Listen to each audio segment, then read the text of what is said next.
Chicos, ¿qué tal? ¿Cómo están?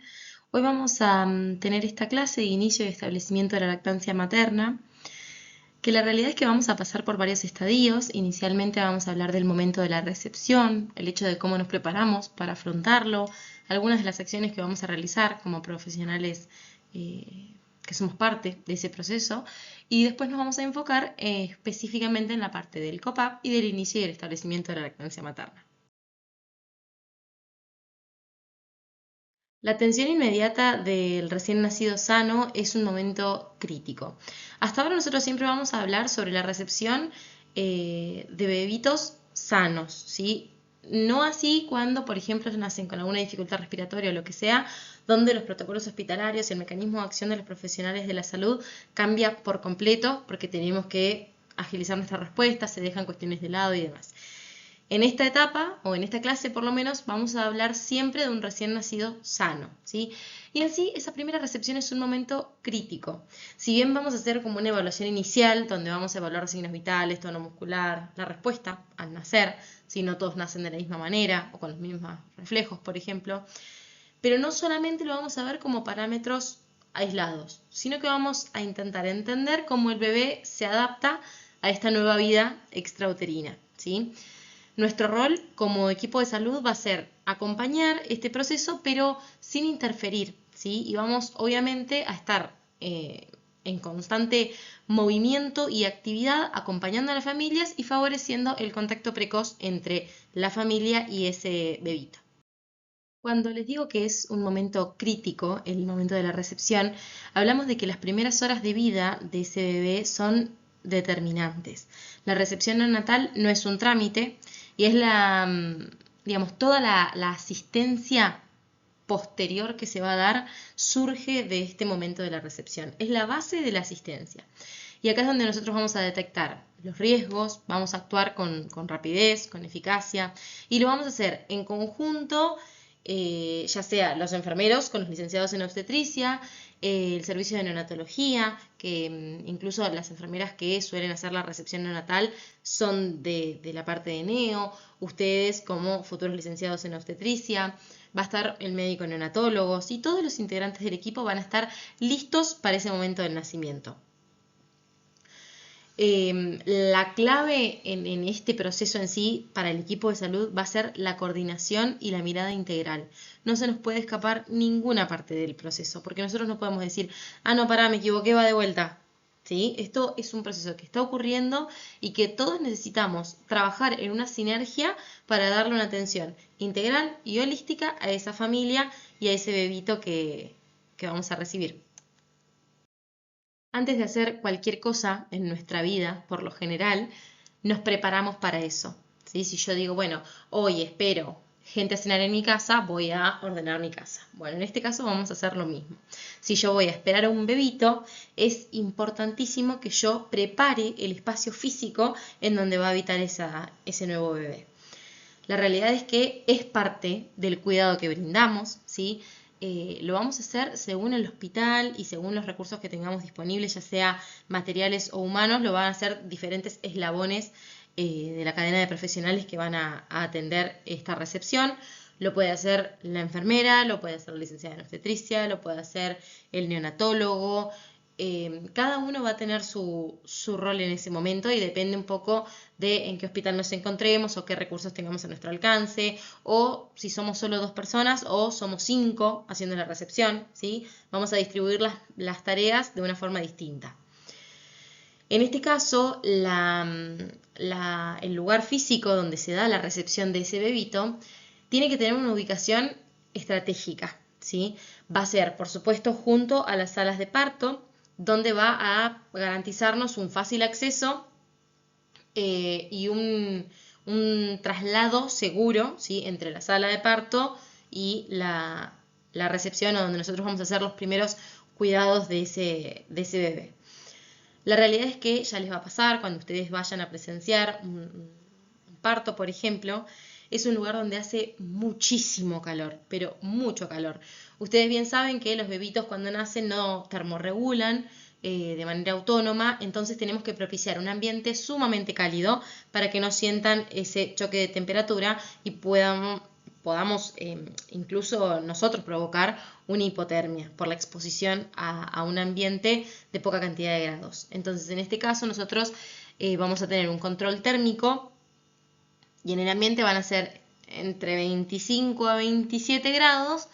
Y la colchoneta, que es el lugar donde nosotros vamos a apoyar a ese bebé, va a estar entre unos 30 a 32 grados. Para que se den una idea, esto es bastante. Cuando nosotros nos metemos a una pileta climatizada, por ejemplo, nos metemos en 34 grados como una locura y todos somos adultos con la piel mucho más engrosada, ¿sí? Entonces piensen que le estamos dando bastante calor en esa colchonetita donde yo voy a apoyar a este recién nacido y eso me va a dar tiempo para yo poder hacer todas las tareas que tengo que hacer de la forma más tranquila posible. Porque si no tuviese esa facilidad de esta colchoneta de calor, que ahora la vamos a ver bien en fotos y demás cómo es, tendría que actuar súper rápido para que ese bebé pierda la menor cantidad de temperatura posible, ¿sí? Ya que la temperatura se disipa en el ambiente de una manera muy rápida. Uno de los riesgos más peligrosos es el tema de la hipotermia, y es uno de los riesgos también más frecuentes que se da por algún tipo de error o a lo que el personal tiene que estar más atento en los primeros minutos de vida de este neonato. Ahora bien, esta sala de recepción va a contar con unos elementos básicos y necesarios para poder atender ese nacimiento. La realidad es que yo acá les pongo algunas de las cosas que ahora me voy acordando, pero la realidad es que tenemos todo al alcance de la mano. Las cosas que son necesarias y las cosas que no se usan nunca, pero están ahí por las dudas, ¿sí? A modo de prevención o por si alguien viene y dice, uy, bueno, viene, no sé, un papá y necesita un ambo extra. Hay de todo, lo que se imaginen, y hay mucha cantidad. Pero sí es verdad que es un lugar reducido, ¿sí? Si ustedes cuando vayan a conocer todo lo que es la sala de partos, van a ver que hay quirófanos para las cesáreas, hay salas de parto, y siempre al lado está este lugar de la recepción. Y el lugar de la recepción, según el hospital, es un lugar chiquitito. Por ejemplo, en el privado del sur, el tamaño es como si fuese un baño estándar, ¿sí? Una habitación pequeña, muy pequeñita, mucho más pequeña que donde se alojan después las usuarias de salud. Entonces, imagínense que es un lugar donde todo tiene que estar ordenado, organizado, para que no haya, porque si yo tengo arriba del lugar donde voy a apoyar al bebito un montón de cosas apoyadas, tras que estoy haciendo todo de una manera sucia, no tengo lugar para moverme con comodidad. Entonces todo tiene que estar muy bien organizado. Cada elemento va a tener un propósito, ¿sí? El equipamiento térmico, por ejemplo, el instrumental básico, el material estéril que yo voy a poner para apoyar ese bebito, jeringas, de todo un poco, y el tema de la profilaxis y la medicación, que son los procedimientos que se hacen en el recién nacido. Esto por lo general lo hace la enfermera de neonatología, en donde coloca unas gotitas oculares, una inyección de vitamina K, porque está comprobado. Ustedes ya vieron en la clase seguramente, en clases anteriores, que los bebitos nacen con una deficiencia de vitamina K. Eso está comprobado. Entonces se le coloca 1 miligramo intramuscular. Después va a estar, que ahora lo vamos a ver en unas imágenes, la servocuna, ¿sí? Que vendría a ser como, para que se den una idea, una incubadora pero abierta, grande y con varios monitores y otros, otros servicios. Nos brinda la servocuna para atender a ese bebé.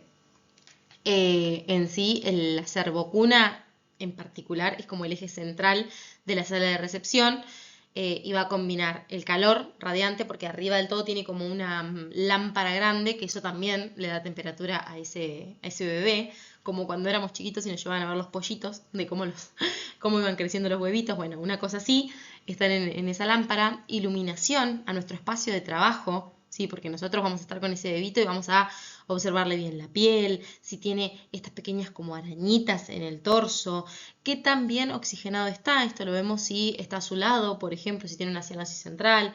Bueno, todas estas cuestiones necesitamos luz, mucha luz, como cuando en un quirófano que tenemos la lámpara arriba y necesitamos ver bien lo que está pasando. Bueno, en esto lo mismo, ¿sí? Se coloca una lámpara que nos alumbra bien nuestro espacio de trabajo.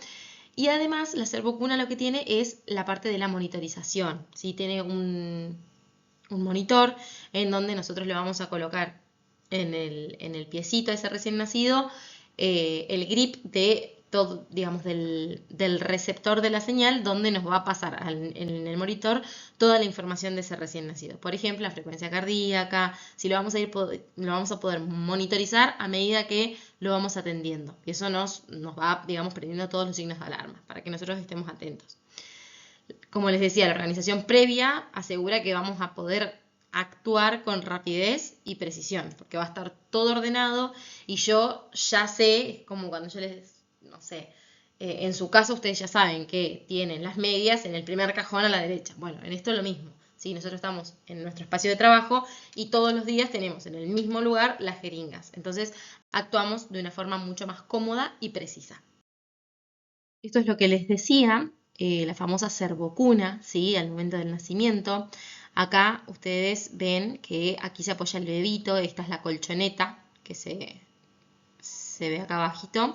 Y después acá nosotros ponemos lo que son las compresas para apoyar a ese bebé, que son compresas estériles, que van a estar lo más limpias posible. Siempre se colocan debajo. Acá lo que no se ve es el grip este que les digo, pero va al piecito del recién nacido, y acá es donde nos va a ir dando toda la información. Nos monitoriza la presión arterial, la frecuencia cardíaca, ¿sí? Qué tan activo está ese bebé. Y la mayoría de las cervocunas existentes en Bahía tienen esta luz, este tipo de luz, que esto, además de generar calor, porque la colchoneta genera calor y la luz también, tienen esta luz acá arriba que genera calor, como les digo, y también nos permite visualizar mejor el campo de trabajo. En este caso no tiene el panel de acá arriba, pero sí está colocada la luz aquí al costado. No nos puede faltar para poder trabajar con la mayor comodidad posible.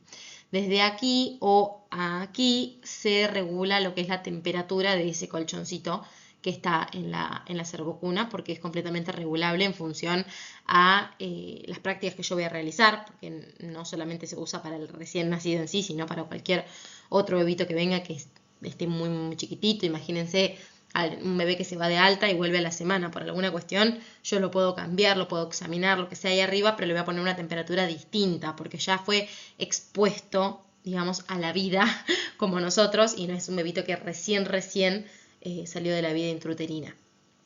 Entonces, este panel que les muestro acá, ¿sí? O acá arriba, nos va a permitir generar la regulación de ese calor que va a emanar la cervicuna. Acá yo les coloqué los pasos que hacemos dentro de una recepción neonatal. Inicialmente, lo primero que voy a hacer va a ser la recolección de esa información. Va a ser seguramente en la habitación, ¿sí? Con esa familia.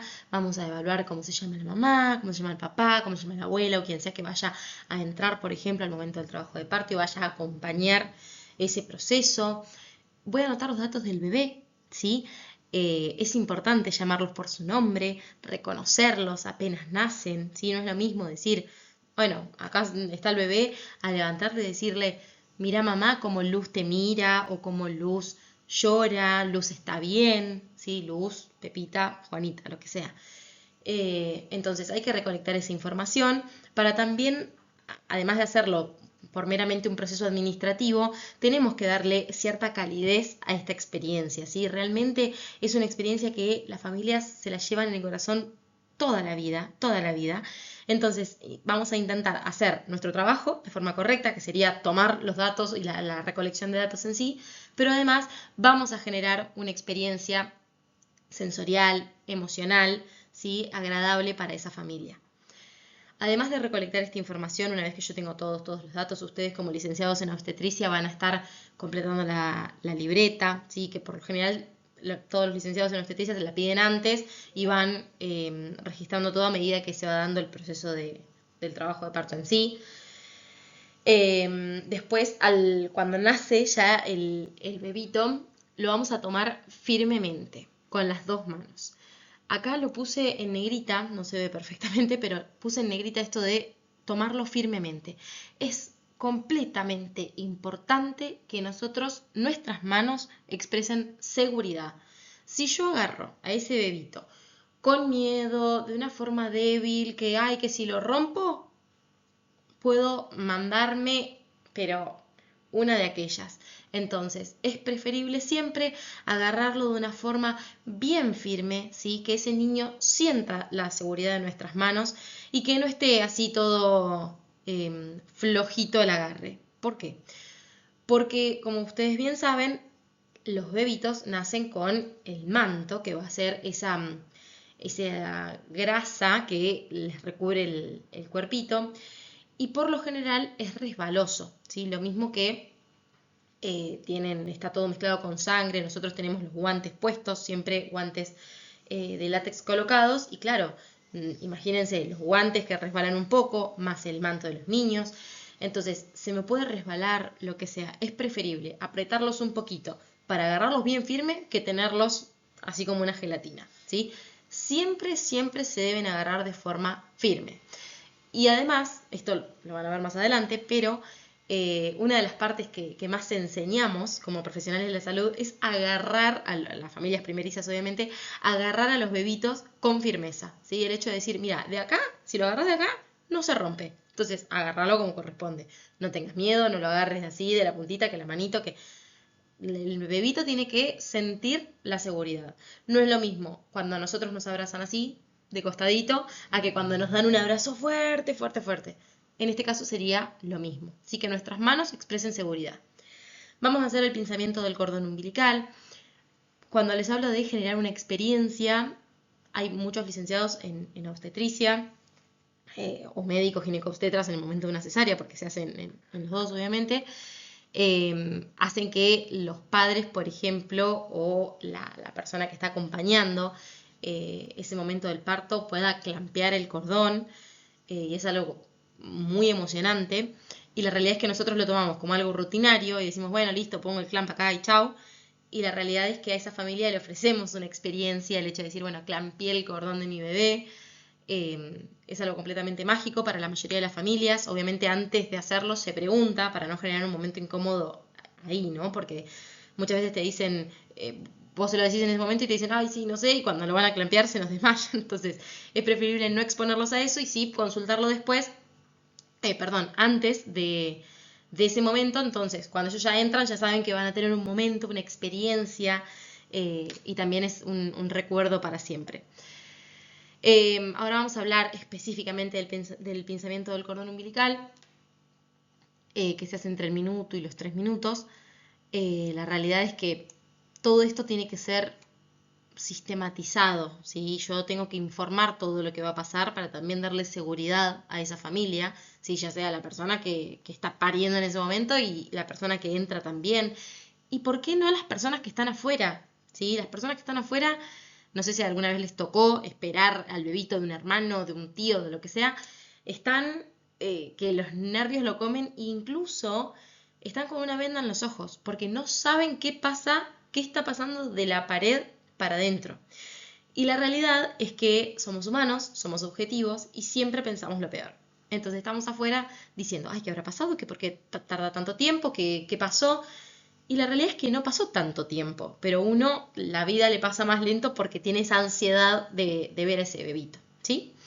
Entonces tenemos que ser atentos como profesionales de la salud y explicar lo que va a pasar, decir, bueno, vamos a demorar tanto y tanto tiempo. Si llega a pasar algo, quédense tranquilos que alguien va a venir a avisarles, ¿sí? Como para que se puedan ir a la habitación, se puedan ir a tomar un café, que nos esperen, que le den tiempo también a esa familia de vivir esa primera experiencia con el bebito. Después se va a hacer el tema del test de Apgar, que se va a hacer al momento del nacimiento. Eso tiene 2 momentos que ahora los vamos a charlar en profundidad. Y por supuesto el COPAP. Lo vamos a poner en contacto piel a piel con la persona que gestó ese bebito. Esto, como les decía al principio, es siempre hablando de un recién nacido sano, ¿sí? Si yo, por ejemplo, tengo un recién nacido sano, pero esa madre está teniendo algún tipo de problema en la que yo digo, bueno, necesitamos, no sé, otra cirugía o lo que sea que esté en una situación de riesgo, ese bebito va a hacer COPAP con la persona que esté involucrado o que haya estado involucrado en este proceso de familia. Puede ser el padre, sí, puede ser la pareja de la madre, que esté en ese momento. Sí, puede ser. Puede ser un abuelo, una abuela. La realidad es que sí, ¿sí? Siempre buscamos que sea el contacto con la mamá, pero si no lo podemos lograr, es importante que ese bebito tenga contacto piel a piel, ¿sí? Con cualquier persona de la familia. Incluso hay algunas fotos de personas que han ido a parir solas o que, bueno, no han tenido la oportunidad del acompañamiento, en donde la licenciada en obstetricia se apoya al bebito o el enfermero de piso, lo mismo. Y la verdad es que incluso para nosotros como profesionales de la salud es completamente emocionante cuando alguien como que nos confía a su bebé, porque entendemos que somos externos, ¿sí? Por más de que uno le ponga la mejor y entienda que es parte de ese proceso, la otra persona está pasando por una situación delicada, por una situación en la que sale ese instinto reptiliano de no me toques a mi bebé. Entonces es muy importante tratar toda esta situación con mucho respeto y saber que si la madre no lo puede hacer en ese momento, vamos a buscar a otro miembro de la familia que lo pueda realizar. No hay excusa para que ese bebito no haga COPAP, salvo alguna situación muy particular donde ese bebito nazca con alguna deficiencia, lo que sea, que haya que atender de forma urgente. Incluso si hay alguna deficiencia que se pueda atender unos minutos más tarde, se prioriza siempre el COPAP. Vamos a hacer una toma de muestra de sangre fetal del extremo del cordón. Esto es según un protocolo hospitalario. Se va a trasladar al recién nacido a la sala de recepción, que es la sala que les comenté recién. Y de manera sistematizada se van a realizar los siguientes pasos. Acá digo sistematizada, ¿por qué? Porque necesitamos que todo esto siga una cronología, ¿sí? La realidad es que hay distintos protocolos hospitalarios y esto se lleva a cabo de distintas maneras. Hay personas que, por ejemplo, primero lo miden y después le ponen la pulserita, y hay otras personas que apenas llega ese bebé a la sala de recepción le ponen la pulserita y después arrancan. Entonces, es en función a que todos esos pasos se cumplan. No nos puede faltar ninguno. Inicialmente hacemos un examen físico completo, exhaustivo, ¿sí? El examen físico se anota lo que hay y lo que no hay también. Porque nosotros siempre, bueno, con los chicos de enfermería también lo charlo mucho, en esto de decir, no, paciente, así, todo un choclo así de información. Digo, ¿y estaba acompañado? No. Bueno, hay que anotarlo. Por más de que ese paciente, imagínense, no en un adulto, estoy hablando en una internación, hay que anotar que no está acompañado, ¿sí? Es un dato clave y es importante el hecho de decir, che, estoy viendo la historia clínica de este paciente hace una semana y nunca estuvo acompañado. ¿Qué onda? ¿Cómo se compone su familia? ¿Tiene a alguien? ¿No tiene a nadie? ¿Qué red de apoyo tiene? Capaz que es miembro de algún dispositivo en la comunidad. Bueno, llamemos. En este caso lo mismo, ¿sí? Es un recién nacido y voy a anotar todo lo que veo en el examen físico y lo que tiene ese bebé y lo que no tiene ese bebé, ¿sí? Yo puedo decir que nació con un lanugo normal o puedo decir que tiene un lanugo muy abundante. Ahora, si no tiene, imagínense, estoy dando un ejemplo burdo, si no tiene, también lo tengo que anotar, ¿sí? Vamos a determinar la edad gestacional, que eso por lo general se hace antes, es decir, ustedes ya van a tener ese dato, ¿sí? La antropometría lo vamos a medir, lo vamos a pesar. En algunas de los hospitales de acá de Bahía Blanca tenemos en la misma cervocuna, la parte donde está la colchoneta, es una balanza. Eso ya tiene una tara en función a lo que pesa la colchoneta y todo el sistema. Y nosotros ponemos al bebito ahí y en ese monitor que les decía, que es digamos, donde se refleja toda la información de la frecuencia cardíaca y demás, también refleja el peso, ¿sí? Depende la cervocuna que nos toque, qué tan nueva y moderna sea. Vamos a hacer, como les decía antes, las medidas de profilaxis, ¿sí? El potasio, las gotas oftalmológicas, las vacunas, que se le va a poner la BCG y la de la de hepatitis B. Acá hay un punto importante. Mucha gente dice, no, las vacunas que le tocan son la BCG, la hepatitis B y la vitamina K. La vitamina K no es una vacuna, ¿sí? La realidad es que las vacunas tienen otro propósito, tienen una activación del sistema inmunológico, son algo completamente distinto a una inyección. En este caso, cuando nosotros hablamos de una profilaxis de potasio, estamos hablando de una inyección meramente de potasio, ¿sí? De 1 miligramo intramuscular, se pone en el muslito. La vacuna de la hepatitis B también se pone en el muslo, y la de la BCG es la que todos tenemos la marca al momento de, cuando decimos, esta marca es de la vacuna de bebé, bueno, esa es la BCG. Se pone de forma intradérmica y genera una pápula que es digamos como una ampollita, ¿sí? Porque se pone bien al ras de la piel, entonces genera una ampolla que no pasa nada si en el momento queda así hecho la ampollita, pero después esa ampolla se explota y nos queda la marca, ¿sí? Y es la marca que nos queda para toda la vida. Vamos a realizar también la identificación. Si bien cuando yo agarro a ese bebito después del parto, voy a decir, acá está Juanita, pero necesito identificarlo con una pulsera, ¿sí? La mayoría de las veces son pulseritas con un ganchito que no se vuelve a salir. Es como cuando vamos, no sé, a alguna fiesta que nos ponen esa, o al boliche que nos ponen esa pulsera que si la saco se nota que la rompí. Bueno, en este caso, por más de que tires, no sale. Hay que darle mucha fuerza o incluso a veces con un cuchillito. Y eso tiene un propósito, que es que no perdamos nunca la identificación de ese bebé.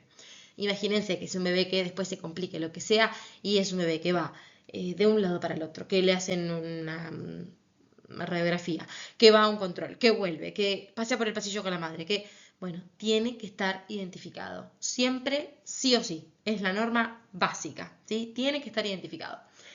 Y además les puse confección de historia clínica y libreta sanitaria. La mayoría de los licenciados en obstetricia, como les decía, van a recolectar desde antes de que ese bebito nazca, ¿sí? Van a estar registrando todo lo que son las contracciones, el trabajo de parto, la posición, bueno, todo eso se lo va a registrar en la historia clínica del hospital y por supuesto también en la libreta sanitaria de ese bebito, ¿sí? Donde va a estar toda la historia perinatal de ese niño. En este caso lo mismo, ¿sí? Después de, por lo general se lleva al bebito a la habitación con la mamá y ahí se le entrega la libreta a la familia porque, por ejemplo, la vacuna de la BCG o la de hepatitis B, la enfermera por lo general es quien lo coloca y lo va a registrar en esa libreta como las primeras vacunas de ese recién nacido. Incluso, no en todos los hospitales de Bahía Blanca se coloca al momento del nacimiento en la sala de recepción. Por ejemplo, en el Hospital Pena lo ponen las chicas del vacunatorio. Entonces, las chicas del vacunatorio están de 6 de la mañana a 12 del mediodía. Si ese bebito nace a las 6 de la tarde, se la van a colocar las chicas del vacunatorio, enfermeras, al otro día recién cuando comienzan su turno, ¿sí? Entonces, esa libreta siempre tiene que estar al lado del bebé para que la tengamos a mano para poder registrar cualquier intervención que se le realice. Luego es llevado a la internación conjunta con su mamá, ¿sí? Donde va a pasar ese COPAP, porque recuerden que no es solamente un momento, sino que van a estar un largo rato en COPAP, mientras más sea mejor. Vamos a ser nosotros los efectores de salud que vamos a ayudar a la prendida en la succión del pecho, ¿sí? En el inicio de la lactancia materna. Y antes del alta hospitalaria se le va a realizar el tamiz o tamizaje auditivo, oftalmológico, metabólico e infeccioso en el recién nacido, ¿sí? Que esto siempre es previo al alta. Se le va a dar el turno de control, ¿sí? Que por lo general es a las semanas, esto se lo da el médico neonatólogo, y las indicaciones para la alta hospitalaria, porque también le vamos a dar recomendaciones a esa familia y por sobre todas las cosas le vamos a dar los signos de alarma, ¿sí? ¿Por qué? Porque no todas las familias, pero hay muchos que se asustan ante cambios que son completamente normales, ¿sí? Entonces lo que vamos a intentar es evitar cualquier tipo de incertidumbre y quitarles un poco de ansiedad a estos padres de que estén tan preocupados. Entonces, si le damos los signos de alarma, las pautas de alarma, ellos saben que si pasa X cosa, tienen que ir al hospital.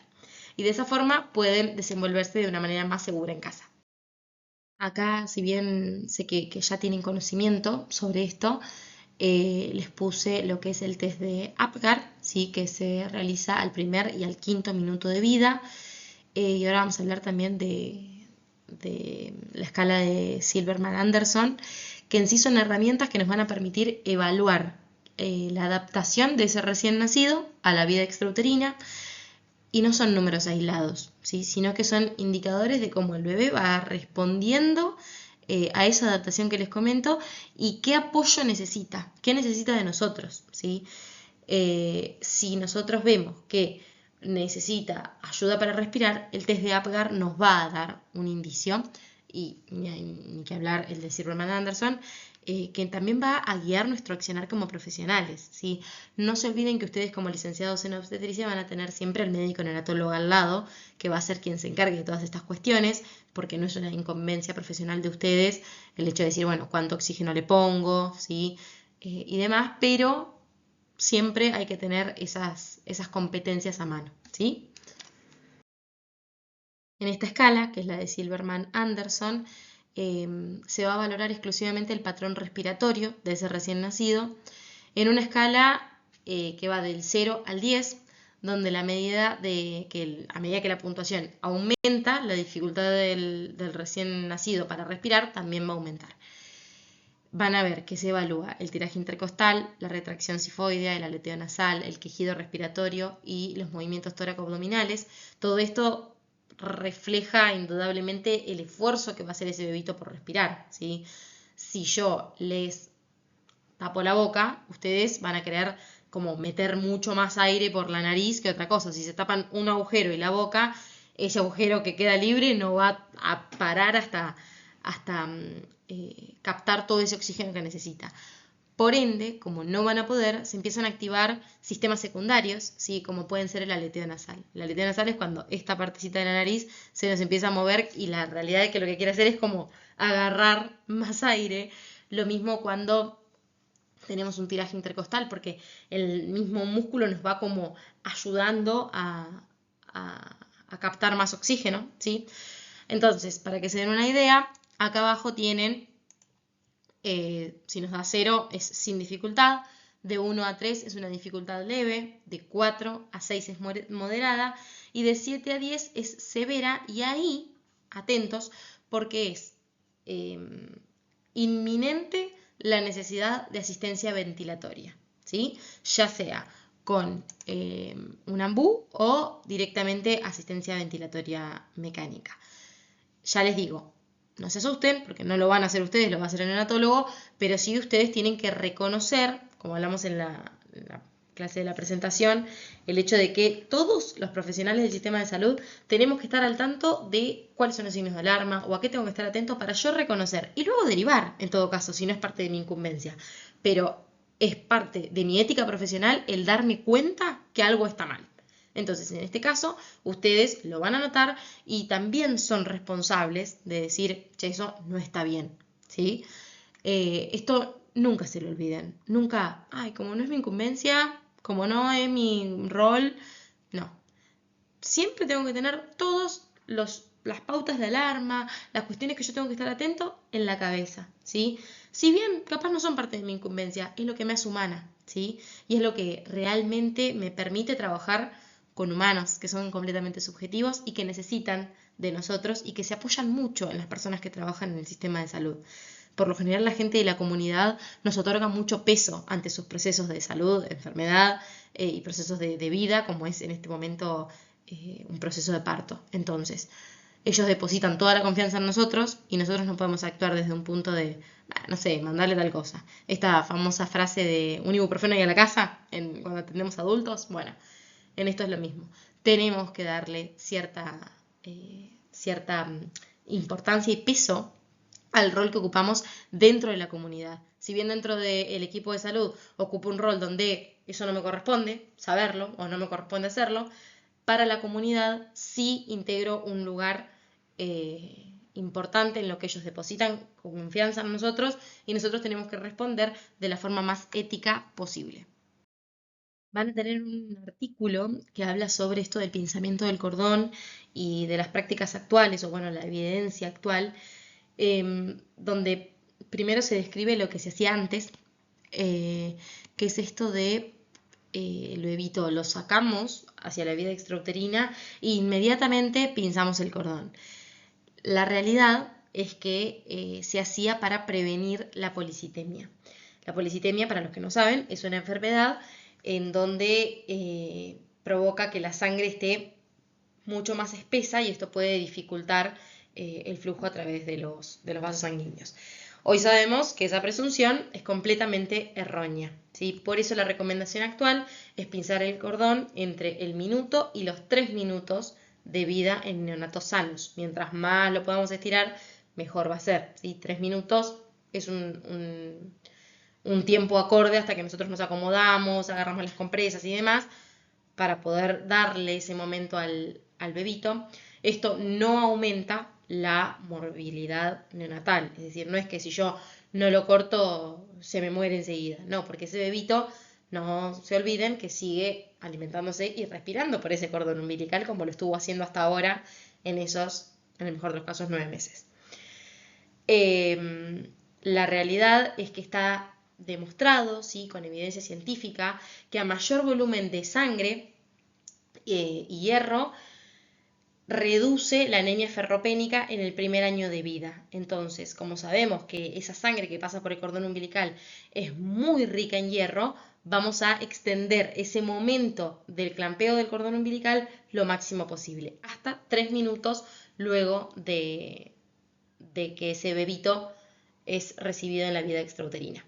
Acá les comparto la pirámide de intervención neonatal, donde en sí la asistencia neonatal que hacemos se organiza en niveles, ¿sí? Está lo básico, que es valoración, color, posición, la vía aérea, y menos frecuente, por ejemplo, es la ventilación con bolsa y máscara, y raramente se requiere un masaje cardíaco o medicación, ¿sí? Esto va a depender de cada nacimiento.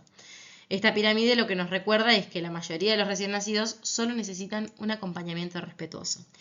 Piensen ustedes, con todas las cosas que suceden y demás, si nosotros realmente lo hacemos con sensibilidad y obviamente con conocimiento, ¿sí? Yo tengo que tener, para tener seguridad en mi trabajo, necesito mucho conocimiento. Ahora, si yo eso lo tengo incorporado, lo que no puedo perder es la sensibilidad humana. Actualizaciones van a tener toda la vida. Aprender, van a seguir aprendiendo. En 30 años, cuando ustedes estén por jubilar, se van a dar cuenta que lo que hicieron el año que viene, no el otro, que ya van a estar recibidos, estuvo completamente mal. Pero en ese momento se hacía, ¿sí? En el 2028 se hacía. Ahora, cuando ustedes estén 30 años más adelante, van a decir, ay, mira qué equivocado que estaba, ¿sí? El conocimiento se adopta de alguna manera, se actualiza, ¿sí? Es solamente ganas de seguir aprendiendo y formarse y actualizarse. Ahora bien, lo que es calidad humana, lo que es subjetividad en el acompañamiento a las familias, lo que es la mirada integral, sin perder el ojo clínico, todo eso hace a la calidad de profesionales que somos. Y eso no nos lo da cualquier libro, nos lo da exclusivamente la forma en que nosotros nos preparamos para acompañar a las familias. Entonces, siempre que ese abordaje sea de la forma más integral posible, más respetuoso, más éxito vamos a tener. En este caso, la asistencia neonatal en la sala de partos es una de las acciones de mayor impacto sobre la morbimortalidad neonatal. Es decir, nos vamos a dar cuenta, esto que les digo del ojo clínico es, mientras antes nos demos cuenta de lo que esté pasando, antes lo vamos a poder atender y más rápido vamos a poder salvar ese niño. Por ende, la morbimortalidad infantil, o neonatal mejor dicho, va a decrecer constantemente. Bueno, acá nosotros ya recibimos a ese bebito y vamos a hablar un poco del COPAP.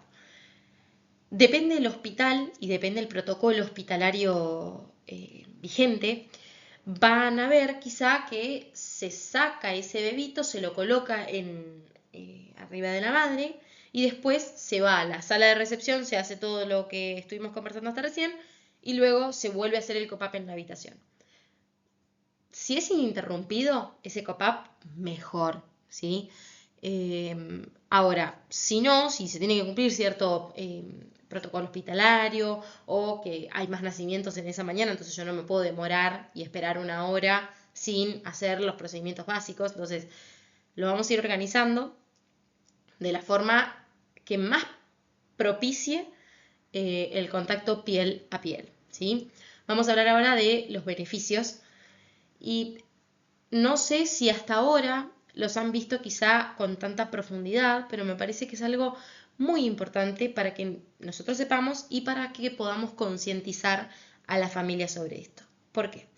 El momento del nacimiento es un momento súper importante en la vida de las familias y suele pasar que va la tía, la prima, la abuela, llegan y todos, ay, lo puedo tener, que una foto, que esto, que el otro, y ese momento del cop-up está como súper ininterrumpido. La realidad es que yo, Estefanía, como persona que ha vivido nacimientos en mi familia, también me muero de ganas de agarrar ese bebito, ¿sí? de conocerlo, pero también entiendo, como profesional de la salud, que hay que propiciar esa primera hora de vida. Entonces, un momento de concientización para las familias no es decirle, no, que no venga nadie, tener tu momento y ya. No, la realidad es que nosotros podemos decir, mira, por una hora lo preferible sería que no lo muevas de arriba de tu pecho. Luego de eso, podés invitar a quien quieras, ¿sí? Y que lo sostenga quien quiera esa familia. Hay familias que dicen no quiero que nadie lo sostenga UPA, no quiero que nadie se le acerque, y hay otros que dicen, ay, quiero que lo tenga en los brazos a mi mamá, a mi abuela, ¿sí? Eso va a depender de cada proceso. De ahí surgen las recomendaciones que nosotros vamos a tener con esto de no dar besos y por la contaminación de la saliva de los adultos en los niños, pero bueno, ya ahí pasamos a otro plano, donde hay otro montón de recomendaciones, pero eso va a depender de cada familia. Muchas veces nosotros decimos, bueno, no, que no lo sostenga nadie, y en realidad esa familia lo hace a escondidas, ¿viste? No, vení rápido que viene la licenciada en obstetricia y te saca, viene la enfermera y te saca. No sería lo ideal. Como les dije al principio, estamos formando parte de un proceso donde hay muchas emociones, todas las emociones a flor de piel de esa familia, así que vamos a acompañar este proceso de la forma más tranquila y segura posible. Para hablar del COPAP en sí, ustedes bien saben que es el contacto piel a piel inmediato y es una intervención muy poderosa. En el recién nacido va a mejorar la respiración, la glucemia, la oxigenación, bueno, de todo un poco. La realidad es que ese bebito va a calmar su respiración, su frecuencia respiratoria. Su oxigenación va a mejorar.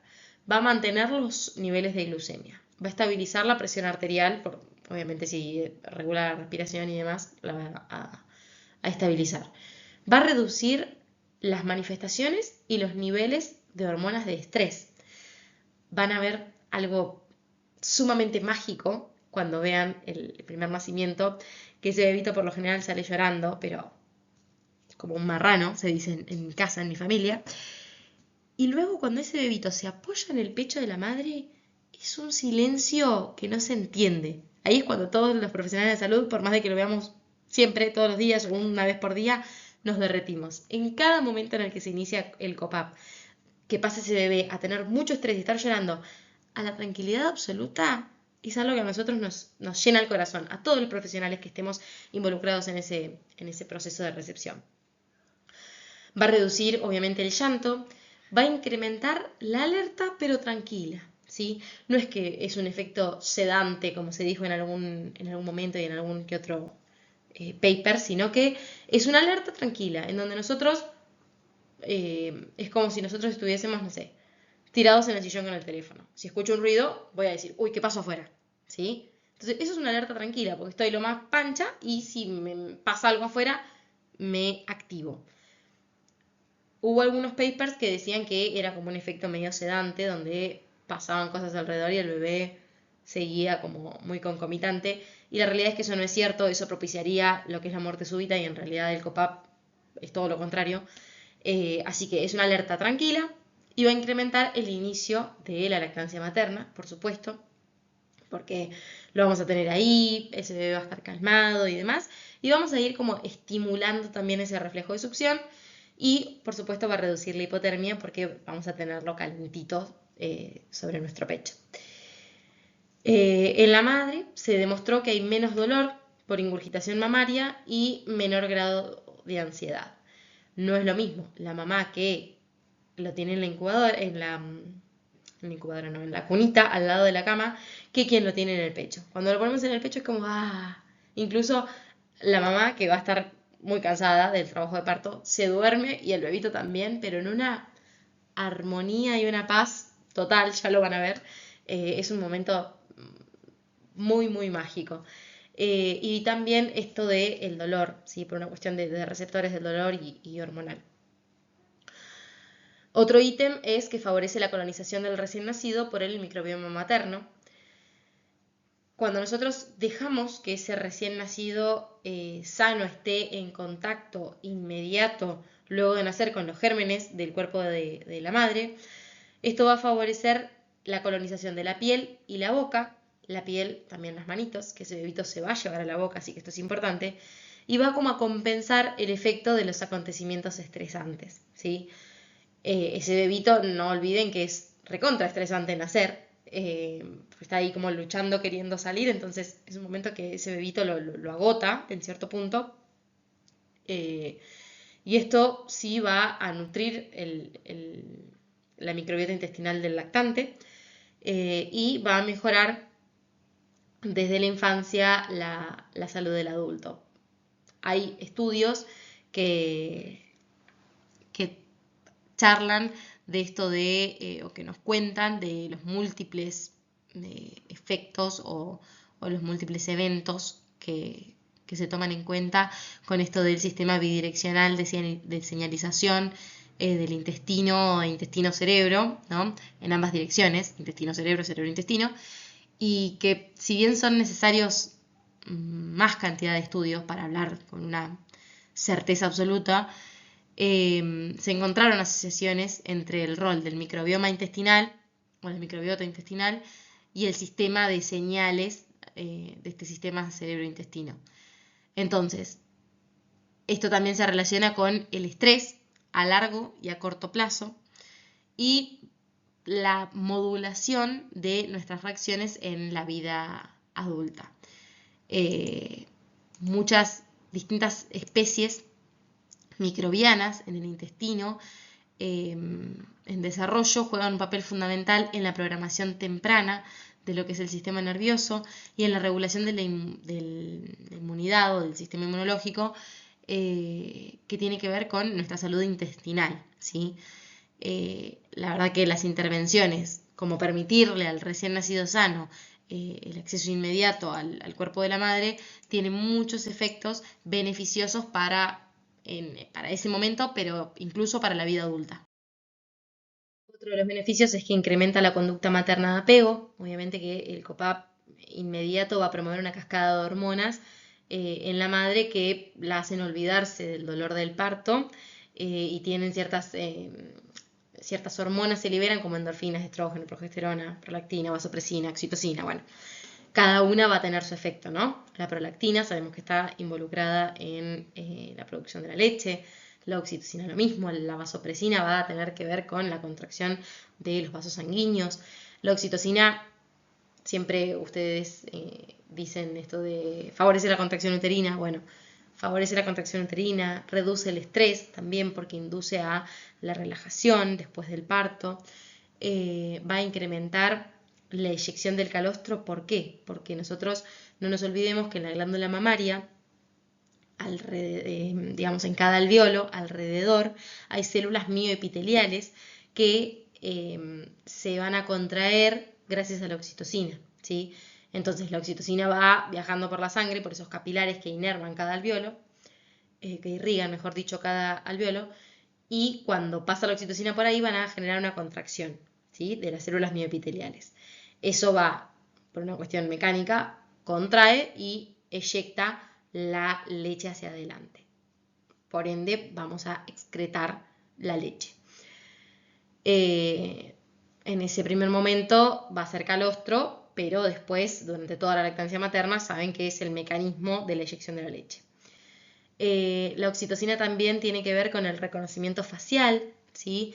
La atracción y el apego de la madre hacia el niño, que también es importante y no se da en todos los casos. Ahí, bueno, también se ve desde el área psicológica bastante este tema y se aborda bastante bien, pero bueno, para que lo tengan en cuenta, no es solamente el apego del bebé el que hay que propiciar.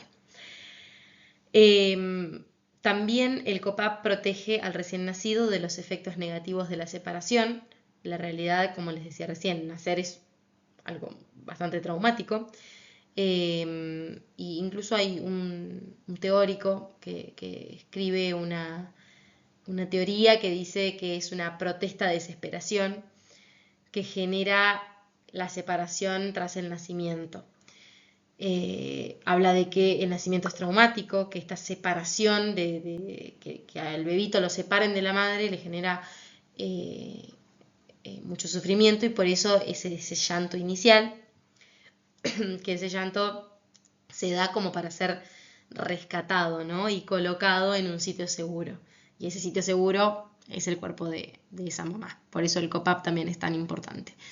Es un escritor muy, muy famoso, y que ha escrito varias cuestiones sobre este tema, sobre las emociones en los neonatos, que es muy interesante, porque la realidad es que nosotros no podemos hablar con esos bebitos.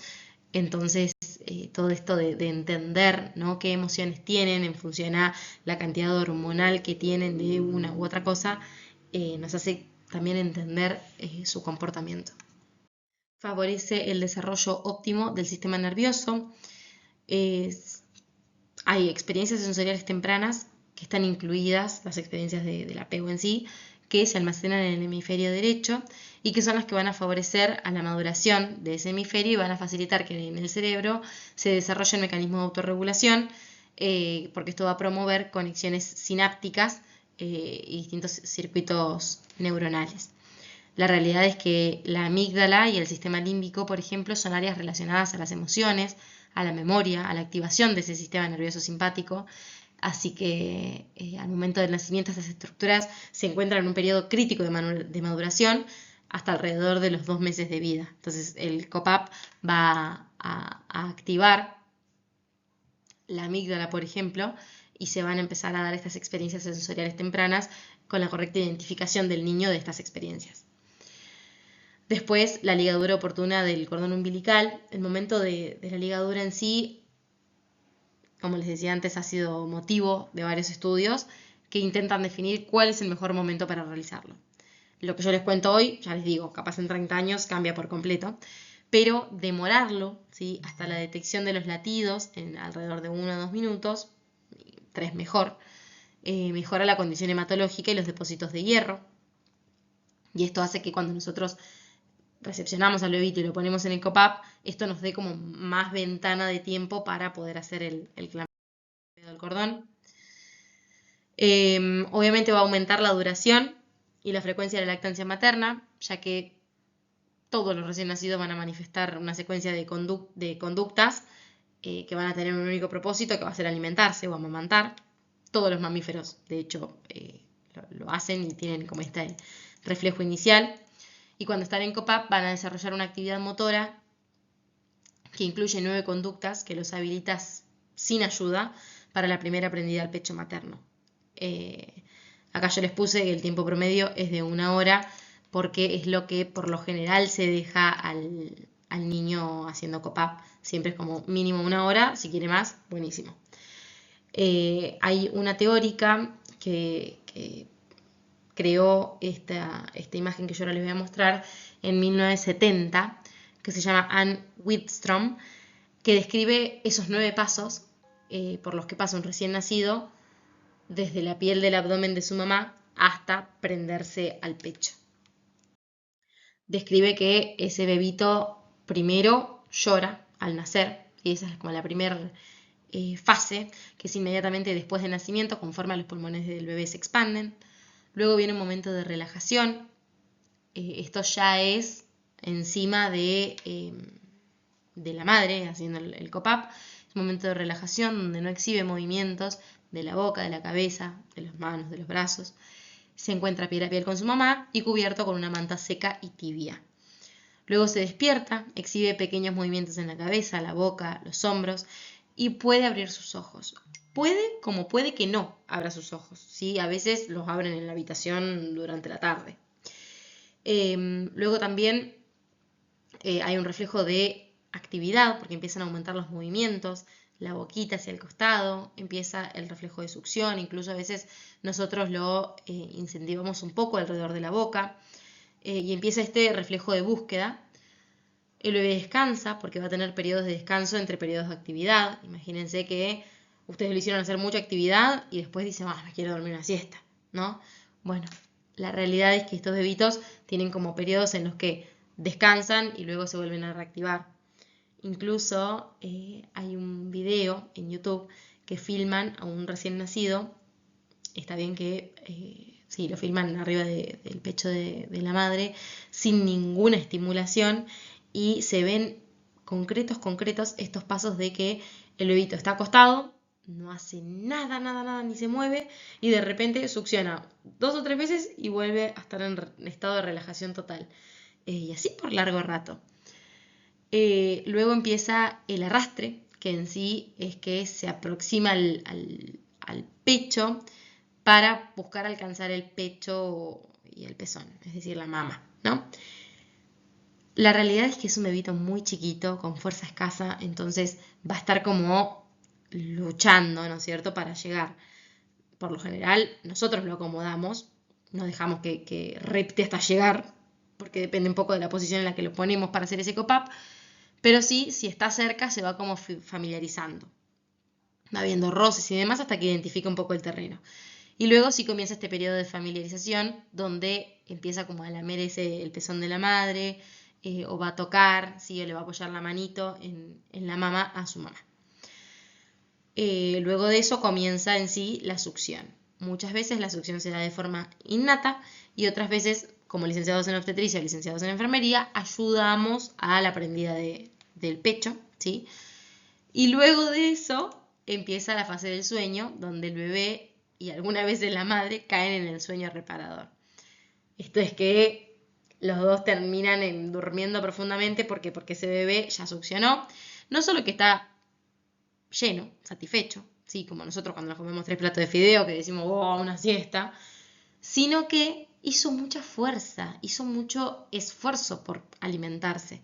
Entonces está agotado ese bebito. Y la madre, por lo general, también, ¿sí? Es una tarea que no está en una clase de spinning, pero está amamantando y es algo que a las personas nos cuesta energía. Entonces, por lo general, la madre también cae en un sueño profundo. Acá se los coloqué de una manera distinta, dice básicamente exactamente lo mismo que la tabla, pero lo relaciona bastante con la lactancia materna y nosotros, como profesionales de la salud, tenemos que estar atentos, ¿sí? Pero no forzando, no interviniendo en el proceso, sino que atentos. Si necesita ayuda, lo dejo un poquito solo y después, si no lo puede lograr, intervengo, ¿sí? Ayudo un poquito. Pero si no, esto se tiene que dar por un establecimiento natural y óptimo de la lactancia. Es algo que los bebitos saben hacer y que lo pueden llevar a cabo. Entonces hay que solamente darles el espacio y la seguridad para que lo puedan hacer. Como les decía, esto no es para apurados, tarda más o menos 60 minutos y cada etapa se va dando de forma ordenada y hay que permitirle a todos los bebitos hacerlo. Algunos se prenden a la teta y se duermen incluso en media hora y otros tardan un poquitito más. Por eso siempre se dice que mínimo 1 hora lo debemos dejar ahí en cop-up. Acá sí les puedo decir que la evidencia es clara. Retrasar el inicio de la lactancia va a aumentar la mortalidad infantil. El momento del nacimiento es la opción o la oportunidad, mejor dicho, ideal para un inicio exitoso de la lactancia, que eso va a traer menos dificultades posteriores asociadas, y la licenciada en obstetricia es garante de esa hora dorada. Esto me parece muy importante decírselo porque van a ser ustedes, como también la enfermera de neo, por ejemplo, quien propicie este momento, ¿sí? Quien dé el espacio, quien concientice en función de este momento y quien dé el lugar y el acompañamiento correcto. Entonces, esto es completamente importante, el hecho de que mientras antes se establezca la lactancia materna, mejor van a ser los efectos sobre el niño y sobre la madre también.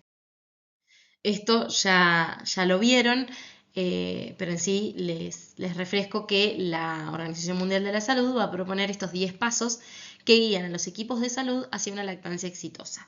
Son pautas que combinan evidencia científica con básicamente respeto por la mamá, por el bebé, por esa familia, ¿sí? Y que debemos aplicar como estándar de calidad. La realidad es que nosotros estos 10 pasos nos tienen que atravesar constantemente, ¿sí? Nosotros tenemos que estar realmente formados y capacitados para hacer el acompañamiento en el proceso.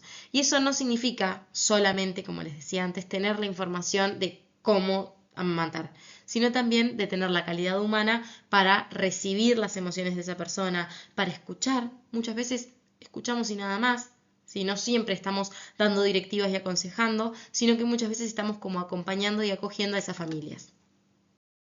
Como les decía recién y como pueden ver ahí, bueno, en las imágenes hay un padre, una madre en trabajo de parto vaginal y después hay otra que que tuvo una cesárea.